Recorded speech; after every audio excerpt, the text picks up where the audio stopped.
The Story of Civilization, Volume 1, Our Oriental Heritage, Part 2, by Will Durant, continued, Cassette 13, Side 1. Upon this harassed and resourceless government, the news burst in 1853 that an American fleet, ignoring Japanese prohibitions, had entered Uraga Bay, and that its commander insisted upon seeing the supreme authority in Japan. Commodore Perry had 4 ships of war and 560 men, but instead of making a display of even this modest force, he sent a courteous note to the shogun Ieyasu, assuring him that the American government asked nothing more than the opening of a few Japanese ports to American trade, and some arrangements for the protection of such American seamen as might be shipwrecked on Japanese shores. The Taiping Rebellion called Perry back to his base in Chinese waters, but in 1854 he returned to Japan armed with a larger squadron and a persuasive variety of gifts: perfumes, clocks, stoves, whiskey, for the emperor, the empresses, and the princes of the blood. The new shogun, Ieyasu, neglected to transmit these presents to the royal family, but consented to sign the Treaty of Kanagawa, which conceded in effect all the American demands. Perry praised the courtesy of the islanders, and announced with imperfect foresight that if the Japanese came to the United States, they would find the navigable waters of the country free to them, and that they would not be debarred even from the gold fields of California. By this and later treaties, the major ports of Japan were open to commerce from abroad, tariffs were specified and limited, and Japan agreed that Europeans and Americans accused of crime in the islands should be tried by their own consular courts. Stipulations were made and accepted that all persecution of Christianity should cease in the empire, and at the same time the United States offered to sell to Japan such arms and battleships as she might need, and to lend officers and craftsmen for the instruction of this absurdly pacific nation in the arts of war. The Japanese people suffered keenly from the humiliation of these treaties, though later they acknowledged them as the impartial instruments of evolution and destiny. Some of them wished to fight the foreigners at any cost, to expel them all and restore a self-contained agricultural and feudal regime. Others saw the necessity of imitating rather than expelling the West. The only course by which Japan could avoid the repeated defeats and the economic subjection which Europe was then imposing upon China was by learning as rapidly as possible the methods of Western industry and the technique of modern war. With astonishing finesse, the Westernizing leaders used the baronial lords as aids in overthrowing the shogunate and restoring the emperor, and then used the imperial authority to overthrow feudalism and introduce Occidental industry. So in 1867 the feudal lords persuaded the last of the shoguns, Keiki, to abdicate. "Almost all the acts of the administration," said Keiki, "are far from perfect, and I confess it with shame that the present unsatisfactory condition of affairs is due to my shortcomings and incompetence. Now that foreign intercourse becomes daily more extensive, unless the government is directed from one central authority, the foundations of the state will fall to pieces." The Emperor Meiji replied tersely that Tokugawa Keiki's proposal to restore the administrative authority to the imperial court is accepted. And on January 1st, 1868, the new era of Meiji was officially begun. The old religion of Shinto was revised, and an intensive propaganda convinced the people that the restored emperor was divine in lineage and wisdom, and that his decrees were to be accepted as the edicts of the gods. Armed with this new power, the Westernizers achieved almost a miracle in the rapid transformation of their country. Ito and Inoue braved their way through every prohibition and obstacle to Europe, studied its industries and institutions, marveled at the railroad, the steamship, the telegraph, and the battleship, and came back inflamed with a patriotic resolve to Europeanize Japan. Englishmen were brought in to superintend the construction of railways, the erection of telegraphs, and the building of a navy.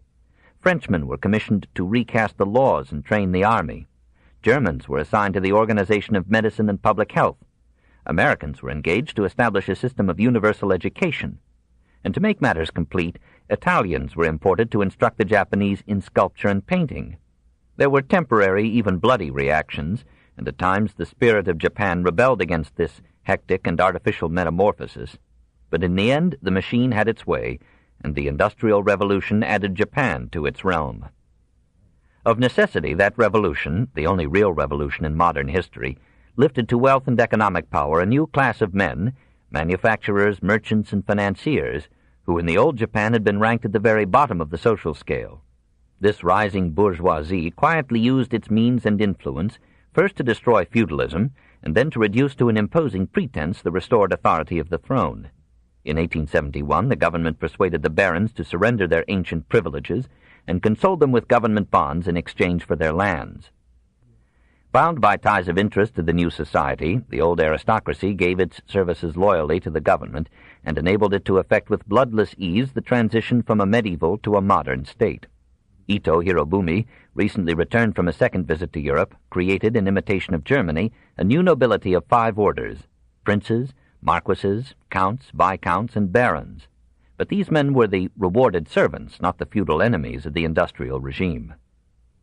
Modestly and tirelessly, Ito labored to give his country a form of government that would avoid what seemed to him the excesses of democracy, and yet enlist and encourage the talent of every class for a rapid economic development. Under his leadership, Japan promulgated, in 1889, its first constitution.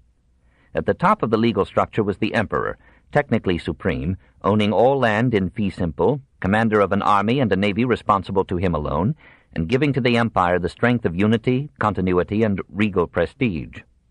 Graciously, he consented to delegate his law-making power, so long as it pleased him, to a diet of 2 chambers, a House of Peers and a House of Representatives. But the ministers of state were to be appointed by him and to be accountable to him rather than to the diet. Underneath was a small electorate of some 460,000 voters, severely limited by a property qualification. Successive liberalizations of the franchise raised the number of voters to 13 million by 1928. Corruption in office has kept pace with the extension of democracy. Along with these political developments went a new system of law, 1881, based largely upon the Napoleonic Code and representing a courageous advance on the medieval legislation of the feudal age. Civil rights were liberally granted: freedom of speech, press, assembly, and worship, inviolability of correspondence and domicile, and security from arrest or punishment except by due process of law. Torture and ordeal were abolished, the Eta were freed from their caste disabilities, and all classes were made theoretically equal before the law. Prisons were improved, prisoners were paid for their work, and on their liberation they were equipped with some modest capital to set them up in agriculture or trade. Despite the lenience of the code, crime remained rare, and if an orderly acceptance of law is a mark of civilization, Japan, allowing for a few assassinations, must stand in the first rank of modern states. Perhaps the most significant feature of the new constitution was the exemption of the army and the navy from any superior except the emperor. Never forgetting the humiliation of 1853, Japan resolved to build an armed force that would make her master of her own destiny and ultimately lord of the East. Not only did she establish conscription, she made every school in the land a military training camp and a nursery of nationalist ardor. With an amazing aptitude for organization and discipline, she soon brought her armed power to a point where she could speak to the foreign barbarians on equal terms, and might undertake that gradual absorption of China which Europe had contemplated but never achieved. In 1894, resenting the dispatch of Chinese troops to put down an insurrection in Korea, and China's persistent reference to Korea as a tributary state under Chinese suzerainty, Japan declared war upon her ancient tutor, surprised the world with the speed of her victory, and exacted from China the acknowledgment of Korea's independence, the cession of Formosa and Port Arthur at the tip of the Liaotung Peninsula, and an indemnity of 200 million taels. Germany and France supported Russia in advising Japan to withdraw from Port Arthur on condition of receiving an additional indemnity of 30 million taels from China. Japan yielded, but kept the rebuff in bitter memory while she waited for revenge. From that hour, Japan prepared herself grimly for that conflict with Russia which imperialistic expansion in both empires made apparently inevitable. Availing herself of England's fear that Russia might advance into India, Japan concluded with the Mistress of the Seas an alliance, 1902 to 1922, by which each party contracted to come to the aid of its ally in case either should go to war with a third power, and another power should intervene. Seldom had England's diplomats signed away so much of England's liberty. When in 1904 the war with Russia began, English and American bankers lent Japan huge sums to finance her victories against the Tsar. Nogi captured Port Arthur and moved his army north in time to turn the scales in the slaughter of Mukden, the bloodiest battle in his story before our own incomparable Great War. Germany and France seem to have contemplated coming to the aid of Russia by diplomacy or arms. but President Roosevelt made it known that in such case he would promptly side with Japan. Meanwhile, a Russian squadron of 29 ships had gallantly sailed around the Cape of Good Hope in the longest war voyage ever made by a modern fleet to face the Japanese in their own waters. Admiral Togo, making the first known naval use of radio, kept himself informed of the Russian flotilla's course and pounced upon it in the Straits of Tsushima on May 27, 1905. To all his commanders, Togo flashed a characteristic message. The rise or fall of the empire depends on this battle. The Japanese lost 116 killed and 538 wounded. The Russians lost 4,000 dead and 7,000 prisoners, and all but 3 of their ships were captured or sunk. The Battle of the Sea of Japan was a turning point in modern history. Not only did it end the expansion of Russia into Chinese territory, it ended also the rule of Europe in the East, and began that resurrection of Asia which promises to be the central political process of our century. All Asia took heart at the sight of the little island empire defeating the most populous power in Europe. China plotted her revolution, and India began to dream of freedom. As for Japan, it thought not of extending liberty, but of capturing power. It secured from Russia an acknowledgment of Japan's paramount position in Korea, and then in 1910 formally annexed that ancient and once highly civilized kingdom. When the Emperor Meiji died in 1912, after a long and benevolent career as ruler, artist, and poet, he could take to the progenitor gods of Japan the message that the nation which they had created, and which at the outset of his reign had been a plaything in the hands of the impious West, was now supreme in the Orient, and was well on its way to becoming the pivot of history. 2. The Industrial Revolution. Industrialization, factories, wages, strikes, poverty, the Japanese point of view. Meanwhile, in the course of half a century, Japan had changed every aspect of its life. The peasant, though poor, was free. He could own a modest parcel of land by paying an annual tax or rental to the state, and no lord could hinder him if he chose to leave the fields and seek his fortune in the cities. For there were great cities now along the coast. Tokyo, that is, the eastern capital, with its royal and aristocratic palaces, its spacious parks and crowded baths, and a population second only to that of London and New York.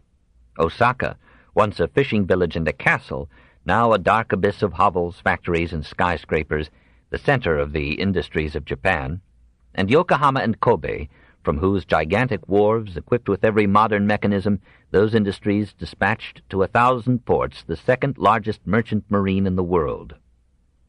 The leap from feudalism to capitalism was eased by an unprecedented use of every aid.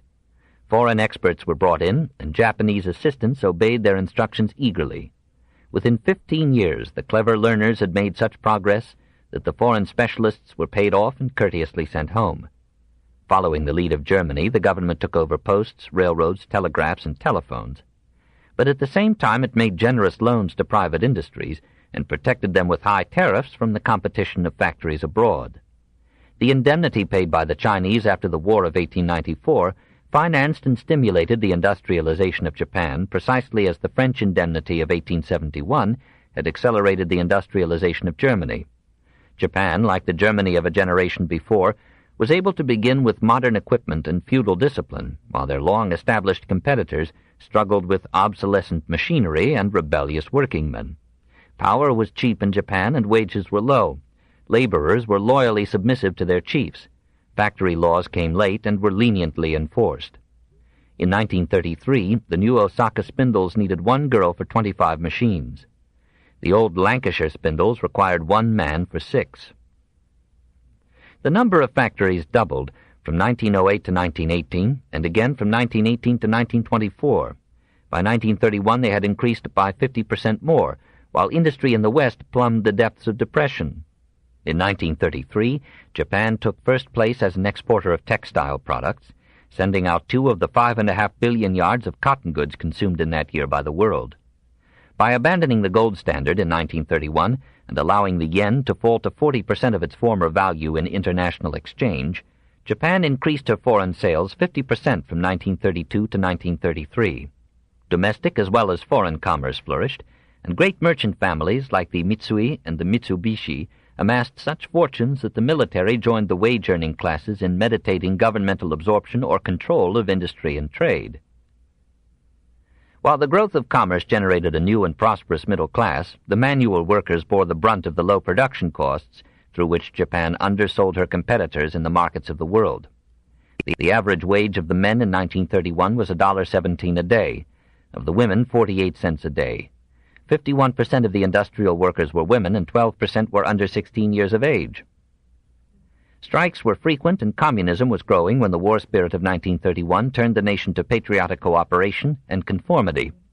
Dangerous thoughts were made illegal, and labor unions, never strong in Japan, were subjected to severe restrictions. Great slums developed in Osaka, Kobe, and Tokyo.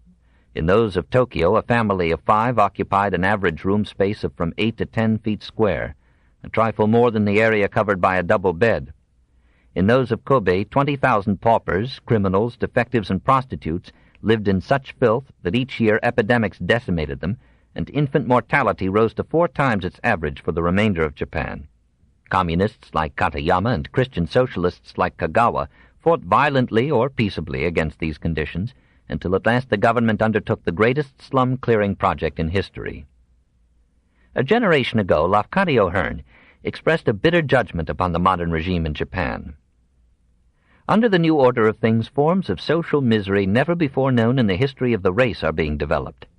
Some idea of this misery may be obtained from the fact that the number of poor people in Tokyo unable to pay their residence tax is upward of 50,000. Yet the amount of the tax is only about 20 sen, or 10 cents in American money. Prior to the accumulation of wealth in the hands of the minority, there was never any such want in any part of Japan, except, of course, as a temporary consequence of war. The accumulation of wealth in the hands of the minority is no doubt a universal and apparently unfailing concomitant of civilization. Japanese employers believe that the wages which they pay are not too low in relation to the comparative inefficiency of Japanese labor and the low cost of living in Japan. Low wages, thinks Japan, are necessary for low costs. Low costs are necessary for the capture of foreign markets. Foreign markets are necessary for an industry dependent upon imported fuels and minerals. Industry is necessary for the support of a growing population in islands only 12% of whose soil permits cultivation. And industry is necessary to that wealth and armament without which Japan could not defend herself against the rapacious West. 3. The Cultural Revolution. Changes in dress, in manners, the Japanese character, morals and marriage in transition, religion, science, Japanese medicine, art and taste, language and education, naturalistic fiction, new forms of poetry. Have the people themselves been changed by their industrial revolution? Certain external innovations catch the eye. The lugubrious, bifurcate costume of the European man has captured and enclosed most urban males, but the women continue to clothe themselves in loose and colorful robes, bound at the waist with brocaded bands that meet in a spacious bow at the back. Women engaged in teaching or industry wear uniforms of Occidental cut. Both sexes, after working hours, relax into the traditional costumes. Shoes are replacing wooden clogs as roads improve, but a large proportion of both sexes still move about in bare and undeformed feet. In the greater cities one may find every variation and combination of native and European dress, as if to symbolize a transformation hurried and incomplete. Manners are still a model of diplomatic courtesy, though men adhere to their ancient custom of preceding women in entering or leaving a room, or in walking along the street. Language is deviously polite and rarely profane. A formal humility clothes a fierce self-respect, and etiquette graces the most sincere hostility.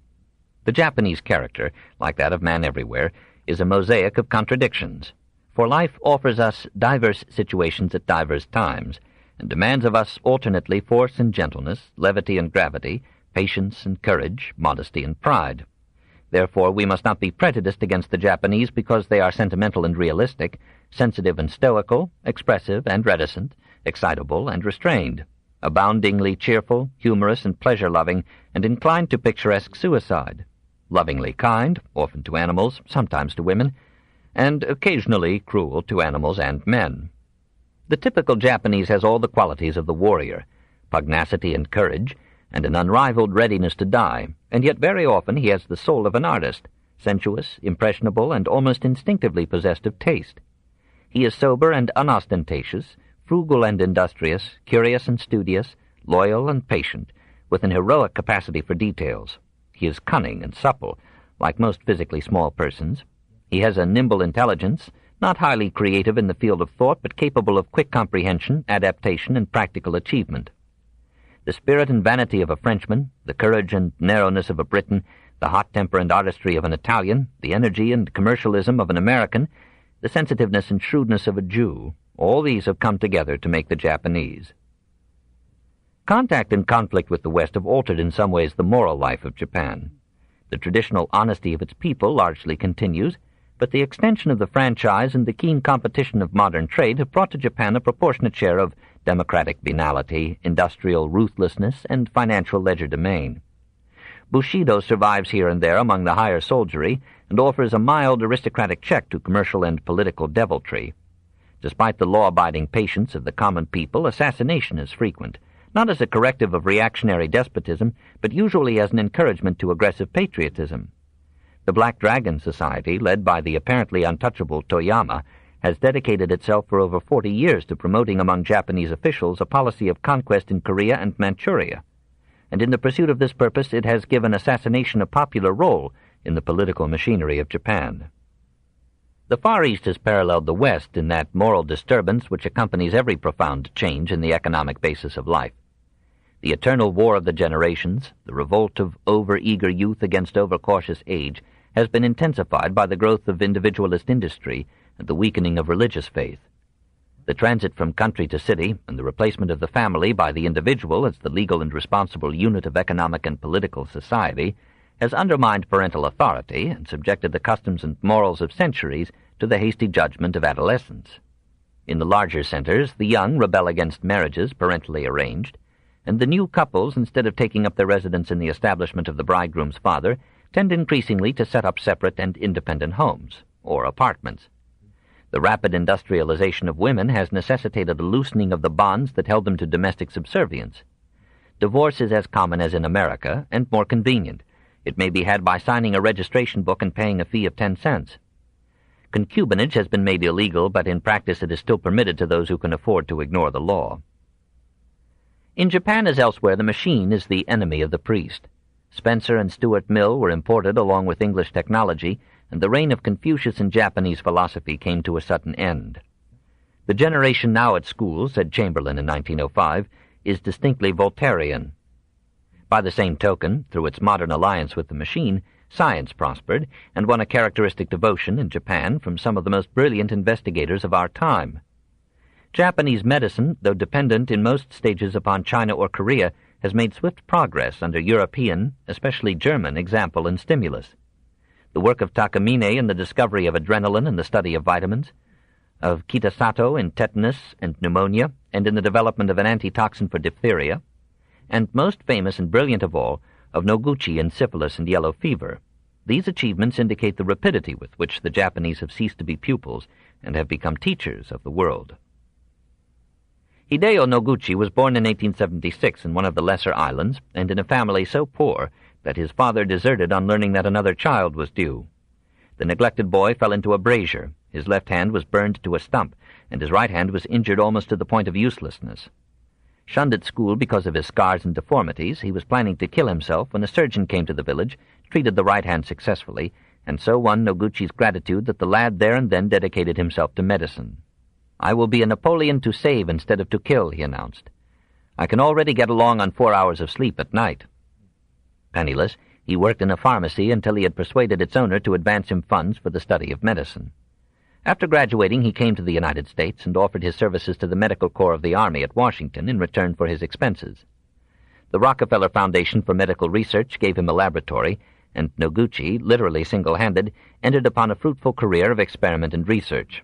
He produced the first pure culture of the syphilitic germ, discovered the syphilitic nature of general paralysis and locomotor ataxia, and finally, in 1918, isolated the yellow fever parasite. Made famous and momentarily affluent, he went back to Japan, honored his old mother, and knelt in gratitude to the kindly pharmacist who had paid for his medical education. Then he went to Africa to study the yellow fever that was raging along the Gold Coast, was himself infected with it, and died in 1928 at the pitifully early age of 52. The development of science in Japan, as in the West, has been accompanied by a decay of the traditional arts. The overthrow of the old aristocracy destroyed a nursery of taste, and left each generation to develop its own norms of excellence anew. The influx of foreign money seeking native wares led to rapid quantitative production and debased the standards of Japanese design. When the buyers turned to the quest for ancient works, the artisans became forgers, and the manufacture of antiques became in Japan, as in China, one of the most flourishing of modern arts.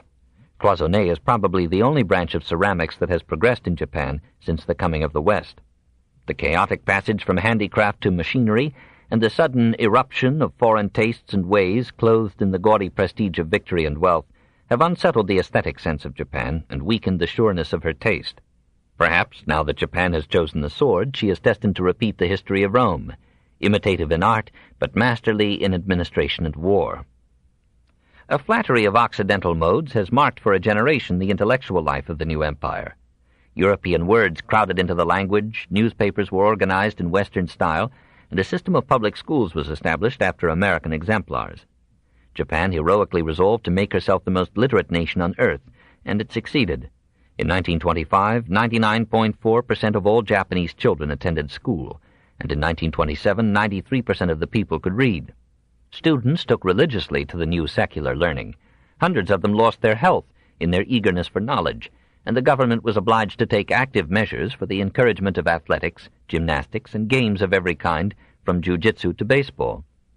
Education was removed from religious auspices and became more thoroughly secularized in Japan than in most European nations.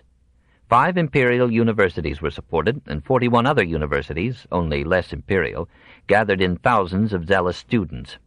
By 1931, the Imperial University of Tokyo had 8,064 students, and the University of Kyoto had 5,552. Japanese literature in the last quarter of the century lost itself in a series of imitative fashions. English liberalism, Russian realism, Nietzschean individualism, and American pragmatism swept the intelligentsia in turn until the spirit of nationalism reasserted itself, and Japanese writers began to explore their native material in their native ways. A young woman, Ichiyo, before dying in 1896 at the age of 24, inaugurated a naturalistic movement in fiction by presenting vividly the misery and subjection of women in Japan.